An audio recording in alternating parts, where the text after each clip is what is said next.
আজকে আমি আলোচনা করব কিভাবে আপনি একই ভিডিও দুইটা পেজে আপলোড করবেন কিন্তু কোনো পেজে কোনো ধরনের ভায়োলেশন ব্রেক হবে না যদি আপনি এইভাবে করে আপলোড করেন। ভিডিও শেষে আমি আলোচনা করব দুইটা পেজে একই ভিডিও আপলোড করার কারণে কি কি সুবিধা এবং কি কি অসুবিধায় আপনি পড়তে পারেন। সো আমরা একই ভিডিও দুইটা পেজে আপলোড দিতে হলে আমরা যেই পেজ থেকে আপলোড দিতে চাই সেই পেজে আমাদেরকে প্রথমে চলে যেতে হবে। সেই জন্য আমরা একটা ব্রাউজারে চলে যাব। ব্রাউজারে যাওয়ার পরে আমরা এখানে প্রথমেই লিখবো হচ্ছে মেটা বিজনেস সুইট। মেটা বিজনেস সুইট লেখার পরে আপনি দেখেন এই অপশনটা চলে আসবে। ফার্স্ট লিঙ্কে আমরা ক্লিক করব। ক্লিক করার পরে আমরা গেট স্টার্টেডে ক্লিক করব। এটা হচ্ছে আমাদের মূলত ড্যাশবোর্ড। সো ড্যাশবোর্ডে আসার পরে আমরা জাস্ট এখানে ক্রিয়েট পোস্টে ক্লিক করব। ক্রিয়েট পোস্টে ক্লিক করার পরে আপনাকে হচ্ছে ভিডিও সিলেকশন দিতে হবে। সো আমরা হচ্ছে অ্যাড ভিডিওতে ক্লিক করব। অ্যাড ভিডিওতে ক্লিক করার পরে আমরা একটা ভিডিও সিলেকশন দিলাম। ভিডিও সিলেকশন দেওয়ার পরে ফার্স্ট হচ্ছে আপনাকে যেটা করতে হবে সেটা হচ্ছে আপনাকে ভিডিও ল্যাঙ্গুয়েজ সিলেক্ট করে নিতে হবে। তারপর হচ্ছে আমরা একটা টাইটেল দিয়ে দিব। সো টাইটেলটা আমি হচ্ছে আগে থেকে লিখে রেখেছিলাম। আমরা জাস্ট এখানে একটা টাইটেল দিয়ে দিব। টাইটেল দিলাম, ডেসক্রিপশন দিলাম, অ্যান্ড দেন হচ্ছে থাম্বনেল সিলেকশন। যে কোনো একটা সাজেশন থেকে থাম্বনেল দিতে পারেন আপনারা। আপনি চাইলে আপনার যদি বানানো থাকে কোনো থাম্বনেল তাহলে এখানে থাম্বনেলে ক্লিক করে আপলোড ইমেজে ক্লিক করার পরে দেন এখান থেকে সিলেকশন করে দিতে পারেন। দেওয়ার পরে দেন হচ্ছে আসল খেলা, যেটার কারণেই হচ্ছে যেটার মাধ্যমে হচ্ছে আপনি একই ভিডিও দুইটা পেজে ট্রান্সফার করবেন অথবা একই ভিডিও দুইটা পেজে মূলত আপলোড হবে। সেই জন্য আপনাকে শোমোরে ক্লিক করতে হবে। শোমোরে ক্লিক করার পরে দেন হচ্ছে আপনাকে এটাকে ইয়েস করতে হবে। ইয়েস করার পরে আপনি যেই পেজটার মধ্যে আপলোড দিতে চাচ্ছেন অর্থাৎ যেই পেজটাকে আপনার টিমমেট হিসেবে নিতে চাচ্ছেন অথবা যেই পেজের মধ্যে আপনি আপলোডটা করতে চাচ্ছেন সেই পেজের নামটা এখানে লিখবেন। আমি হচ্ছে আমার আরেকটা পেজ আছে, আমি জাস্ট এখানে মানে টেস্টিং করানোর জন্য বা আপনাদেরকে দেখানোর জন্য আমি আমার আরেকটা পেজ আছে সেই পেজটাকে এখানে সিলেকশনে দিয়ে দিলাম। দেওয়ার পরে আমরা নেক্সটে ক্লিক করব। নেক্সটে ক্লিক করার আগে আমরা দেখে নিব ভিডিওটা কতটুকু আপলোড হলো। ভিডিও আপলোড যখন 100% হয়ে যাবে দেন হচ্ছে আমরা নেক্সটে ক্লিক করব। নেক্সটে ক্লিক করার পর আবার আমরা নেক্সটে ক্লিক করব। তারপর আমরা দেখব এখানে যে আমাদের এই ভিডিওটা যে আপলোড হচ্ছে এটা কপিরাইট চেক করতেছে।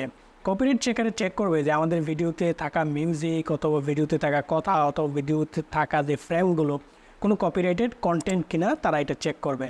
সো কপিরাইটেড কন্টেন্ট আছে কিনা আমার ভিডিওতে সেটা চেক করার পরে তারা হচ্ছে এখানে রাইট মার্ক করে দিয়েছে যে আমার ভিডিওর মধ্যে কোনো ধরনের কপিরাইটেড কন্টেন্ট পায় নাই। সো আমরা হচ্ছে এখানে শেয়ারে ক্লিক করব। ডান। ফেসবুকে চলে যাব। যাওয়ার পরে আপনি যদি ওই পেজের অ্যাডমিন হন যেই পেজটাকে আপনি অ্যাড করেছেন সেকেন্ডারি পেজ হিসাবে সেই পেজে যদি অ্যাডমিন হন সেক্ষেত্রে আপনাকে নোটিফিকেশন বারে ক্লিক করবেন। নোটিফিকেশন বারে ক্লিক করার পরে আপনি দেখেন আমি যেই পেজে ভিডিওটা আপলোড করেছি এই যে আমার পেজ এটা যেই পেজে আমি ভিডিওটা আপলোড করেছি সেই পেজের একটা নোটিফিকেশন এখানে চলে এসেছে যে this page invited you to join the video as a collaborator, you can accept. So আমরা হচ্ছে এখানে ক্লিক করব। ক্লিক করার পরে আপনার একটা প্রিভিউ অপশন চলে আসবে অ্যান্ড দেন আপনাকে এখানে অ্যাকসেপ্ট করে নিতে হবে। অ্যাকসেপ্ট করে নেওয়ার পরই দেখেন ভিডিওটা প্রসেস হতে একটু সময় নেবে অ্যান্ড দেন এই পেজটা হচ্ছে মেন পেজ যেই পেজে ভিডিওটা আপলোড করা আছে সেই পেজে যখন আমি চলে যাব তখন দেখবো যে এই ভিডিওটা আপলোড করা আছে এবং এইখানে দেখেন আসল খেলা সেটা কি ক্রিয়েশন টিম হিসেবে আমার এই পেজ থেকে ভিডিও আপলোড করা হয়েছে এবং এই পেজটাকে অ্যাড করা হয়েছে। আমরা যখন ঠিক এই পেজের লিঙ্কে ক্লিক করব অর্থাৎ এই পেজটা যখন ক্লিক করব তখন হচ্ছে আপনি দেখেন এই পেজের মধ্যেও এই ভিডিওটা আপলোড করা আছে জাস্ট নাও। আপনি দেখেন ভিডিওটা আপলোড করেছে কে টেকওয়েভ ইনোভেশনস, কিন্তু হুসাইন ইমরান পেজের মধ্যে ভিডিওটা চলে এসেছে এবং ক্রিয়েশন টিম হিসেবে এই আইডিটাও মানে এই পেজটাও রেখে গিয়েছে। এখন এটাতে সুবিধা কি অসুবিধা কি? সুবিধা হচ্ছে আপনি যেই পেজ থেকে ভিডিওটা আপলোড করেছেন সেই পেজের পাশাপাশি যেই পেজটাকে কোলাবোরেটর হিসেবে রেখেছেন সেই পেজেও আপনি এই ভিডিওটা দেখতে পাবেন এবং এই পেজের অর্থাৎ যে পেজটাকে আপনি টিম মেম্বার হিসেবে অ্যাড করেছেন অর্থাৎ ক্রিয়েশন টিম হিসেবে অ্যাড করেছেন সেই পেজের মধ্যে যত ফলোয়ার আছে তারা কিন্তু অ্যাজ এ পোস্ট ভিডিও থেকে মানে এই পেজ থেকে পোস্ট করলে যেভাবে ভিউয়ার্সরা বা যেভাবে এই পেজের ফ্যানরা দেখতে পারতো ঠিক সেভাবে দেখতে পারবে। অর্থাৎ আপনি যেই পেজে ভিডিওটা আপলোড করছেন সেই পেজে যদি কোনো ফলোয়ার নাও থাকে বাট আপনি যেই পেজটাকে কোলাবোরেটর হিসেবে অ্যাড করেছেন সেই পেজে যদি ফলোয়ার থাকে তাহলে এই পেজ থেকে যে ওয়াচ টাইমটা অ্যাড হবে বা যে মিনিটটা অ্যাড হবে বা যে ভিউটা অ্যাড হবে সেই ভিউটা ডিরেক্টলি যে পেজ থেকে ভিডিওটা আপলোড করা হয়েছে সেই পেজের সাথে কাউন্ট হবে।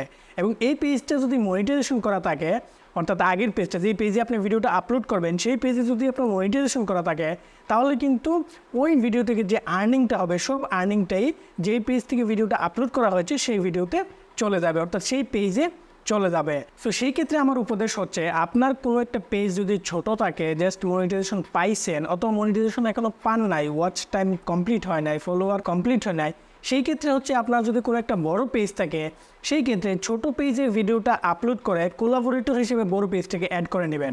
তাহলে দেখবেন বড় পেজের মধ্যে যদি মানে যত ফলোয়ার আছে তারা সবাই হচ্ছে এই ছোটো পেজের ভিডিওটা দেখতে পারবে এবং খুব ইজিলি হচ্ছে ছোটো পেজটাকে ফলো করে রাখবে। সো আমি বিশেষ করে এইভাবে যদি ভিডিও আপলোড করেন, আপনার যেগুলো ধরনের ছোটো পেজ বড় পেজের সাথে কোলাবোরেশন করে আপনার পেজটাকেও বড় করে ফেলতে পারেন বা এই পেজটাকেও আপনি র্যাঙ্কে নিয়ে আসতে পারেন। ধন্যবাদ সবাইকে আমাদের এই ভিডিওটি দেখার জন্য। যদি এই ভিডিও থেকে ন্যূনতম কোনো উপকার পেয়ে থাকেন তাহলে আমাদের ভিডিওতে একটা লাইক করবেন, কমেন্ট করে আপনি আপনার মতামত জানাবেন, পরবর্তীতে আপনি কী ধরনের ভিডিও চান। আর নিয়মিত এই ধরনের ভিডিও পেতে আমাদের ইউটিউব চ্যানেলটি সাবস্ক্রাইব করে রাখুন এবং আমাদের ফেসবুক ফ্যান পেজটিও ফলো করে রাখতে পারেন। থ্যাংক ইউ সো মাচ, ভালো থাকবেন, দেখা হবে পরবর্তী ভিডিওতে নতুন কোনো আইডিয়া নিয়ে। আসসালামু আলাইকুম।